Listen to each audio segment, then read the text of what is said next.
So my name is Michael Davis. I'm the Literacy Coordinator at Nant Parc Primary School, and I'm here today to talk to you about the interventions that we run in school currently. Over the years, as you can imagine, interventions have come and gone. So I'm just going to talk to you about the ones that are relevant to us now, that work. And you know, we only run interventions that are relevant to our pupils and our school, basically. Just to give you a bit of context about our school, and we have a very high percentage of free school meals, almost 50%, and lots of our children come into school, nursery, with lots of speech and language difficulties.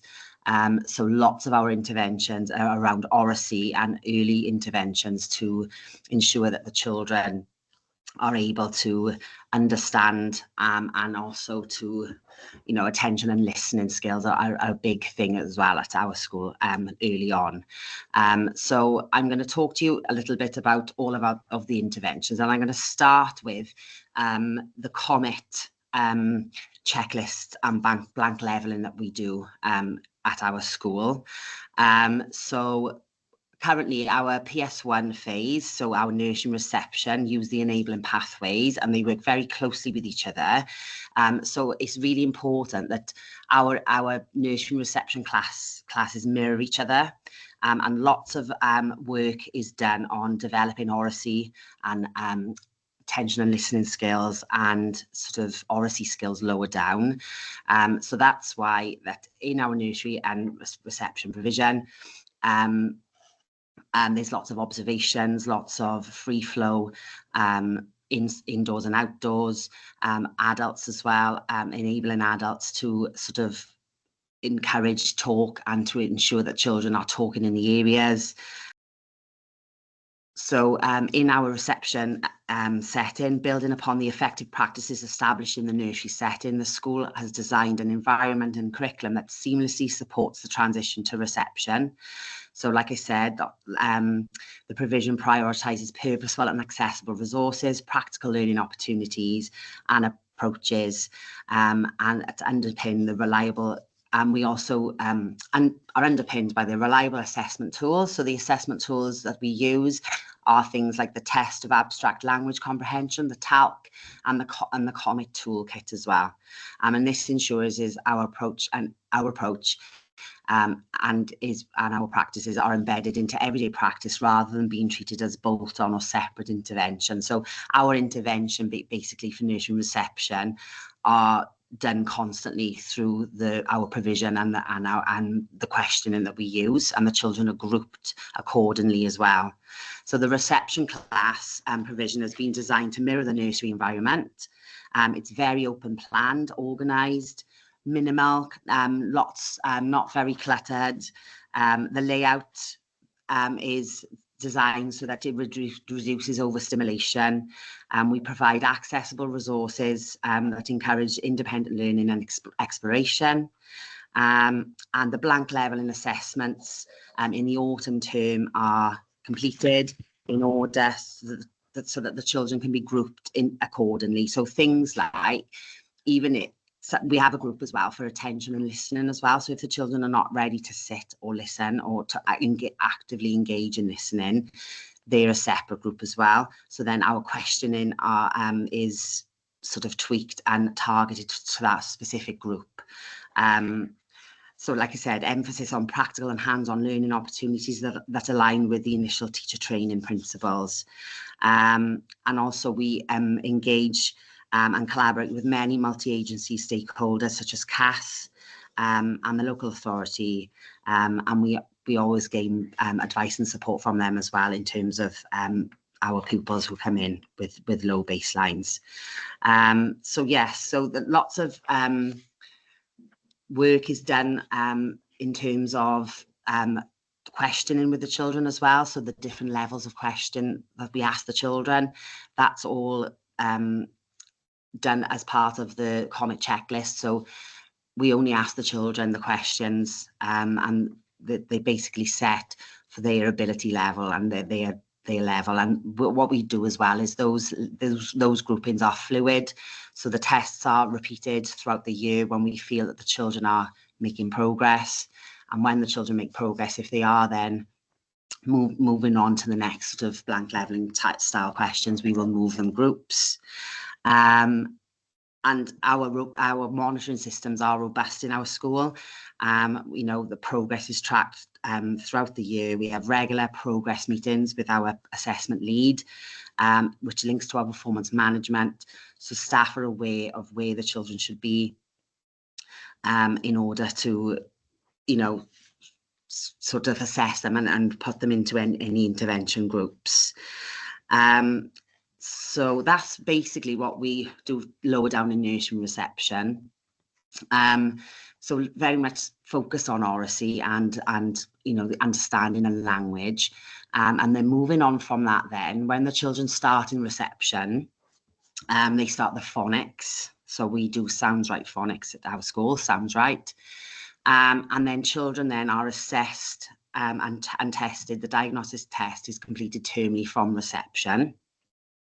So then we have also intervention groups related to phonics as well. So basically, the way Sounds Right works is it's whole class teaching of phonics, and it's 20 minutes per day. It's very systematic, synthetic phonics scheme, and it's scripted so that all staff deliver the lessons consistently throughout the year groups. Any children then that have fallen behind, so any children that are not making expected progress, they will still access the Sounds Right sessions delivered by the class teacher. But any extra support that they need will be done in-house then in terms of their class TA. And the class TA then will deliver any Sounds Right intervention that is needed for the pupils who are not making expected progress with the phonics. So that would be then basically repeated lessons. So going back over the sounds maybe that the children are struggling with. Lessons and activities targeted for blending, segmenting, and for that early on phonics in terms of CVC word building, things like that. It's continued then into year one. So any children then who also need intervention in year one will receive that in a similar way to the reception children. If they're not making expected progress, they will still access the Sounds Right sessions delivered by the class teacher, but then interventions will be delivered as well, in addition to the Sounds Right sessions. So they're not being separated from the Sounds Right sessions that are delivered by the class teacher. They will have extra sessions, and that's because if the children are withdrawn from those Sounds Right sessions delivered by the class teacher and are just focusing on the sounds that they are struggling with, the gap will get wider.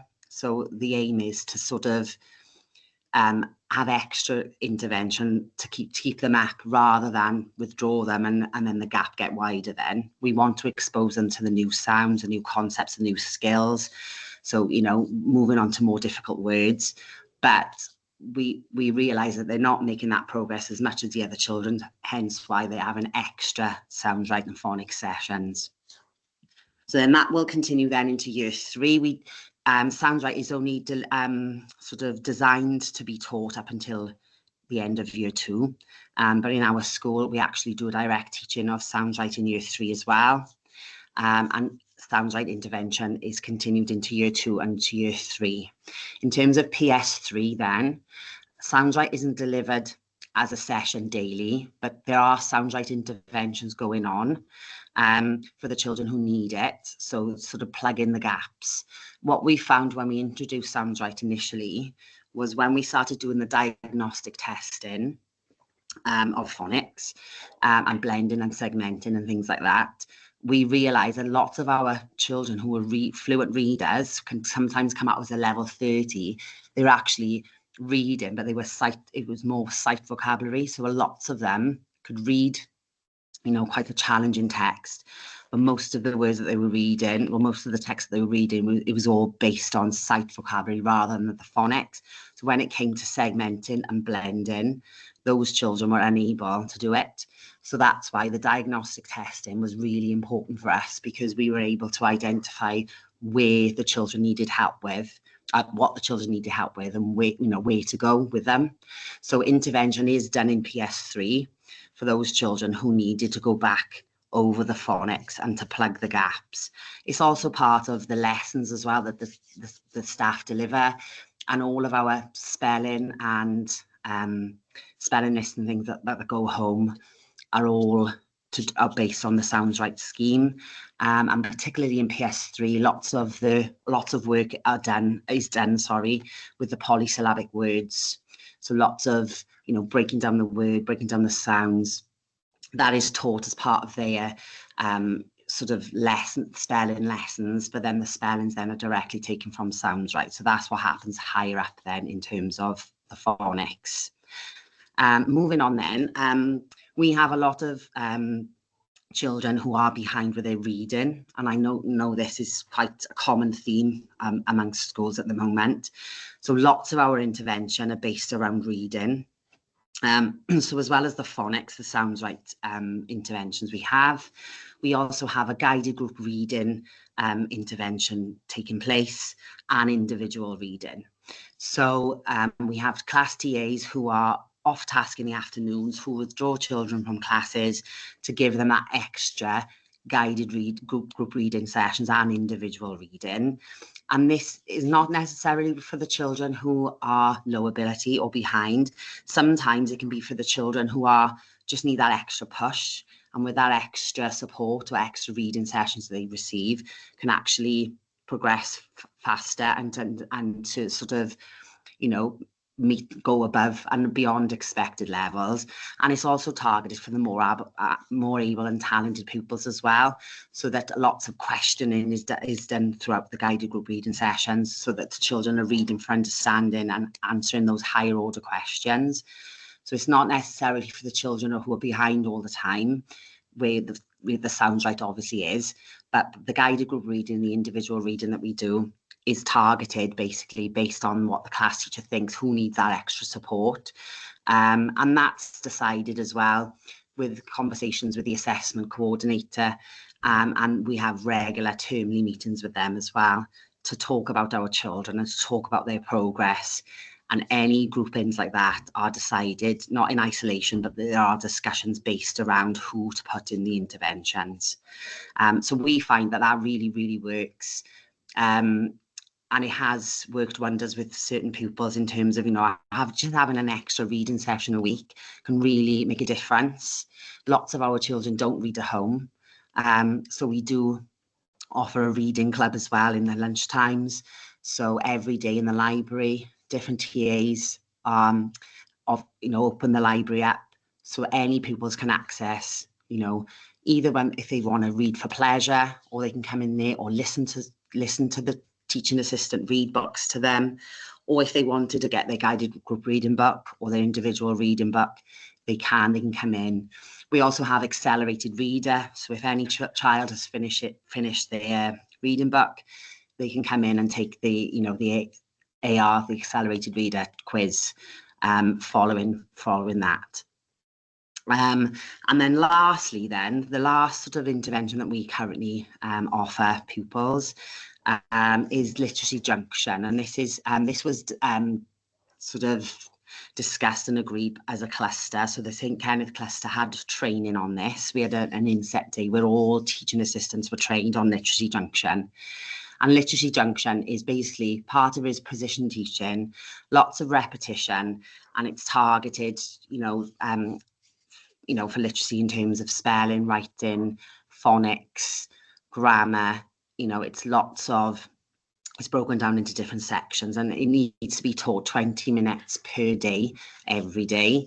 And currently how we run it is we've just got certain children on there, one-to-one, where we feel that they really need that support. Not necessarily children who are really behind, but some children who need that extra push to reach expected levels. So we currently do that in PS3 at the moment. It does contradict sometimes with our phonics scheme. So what we've done now is we've sort of tailored some of the activities to meet the needs of our phonics scheme, because obviously the way you teach phonics can be different. I mean, phonics is phonics at the end of the day. So what we do is some of the activities, we just tweak it to make it so that it's consistent with the sound right way rather than trying to teach them a different way. But obviously the teaching of phonics, you know, it's the way you teach the pedagogy is different, but the actual bread and butter is the same. So we don't tend to like change lots of the literacy junction lessons. It's just when it comes to phonics and things like that. And like I said, all the more able and talented pupils are given the option of being reading buddies. We encourage them to come into class, within class to act as reading buddies for those children who struggle with reading. We have a reading club every week so that children are buddied up. If they want to come in and do any extra reading, they can. Lots of children take this up as well, especially lower down. They like coming in to listen to reading. And it's more done. It's done more of a sort of come and read with us sort of thing, rather than you need extras, well, come and do this. It's very voluntary, and lots of children are sort of put on a rota as well, because there's so many children who want to come to read, which is really, really good. We place a very high sort of, we put reading really high in the school. We've got a reading book machine that we use. A vendor machine we use as a reward. So any children who are doing really good reading, make lots of progress, we offer them a token, and then they get a free book then from our vendor machine, which is displayed in our foyer. We also use Reading Eggs and Reading Express as one of the programs that we use to support with reading. And this is tracked as well. So the Reading Eggs progress is tracked weekly, and any child then who completes the most lessons on Reading Eggs or the most lessons on Reading Express, they are awarded then with a book token as well. And like I said, all teachers are reading. We have a culture for reading in our school. So as well as all the children having a reading book that they read for pleasure, all of the staff have a reading book as well, which is placed on their desk, so that the children know that, we are actively reading as well. And sometimes we'll choose a whole class book that we read together. So that's something that's, been really positive this year in terms of reading, because like I said, reading is on our SDP, and it's something that we are trying to develop here at Nant Parc. So I hope that helps. If you need any information or further information about the intervention that we run, I will put a link to my email address, or you can ring the school directly and ask for Mr. Davis, the literacy coordinator, Michael Davis. So thanks for listening.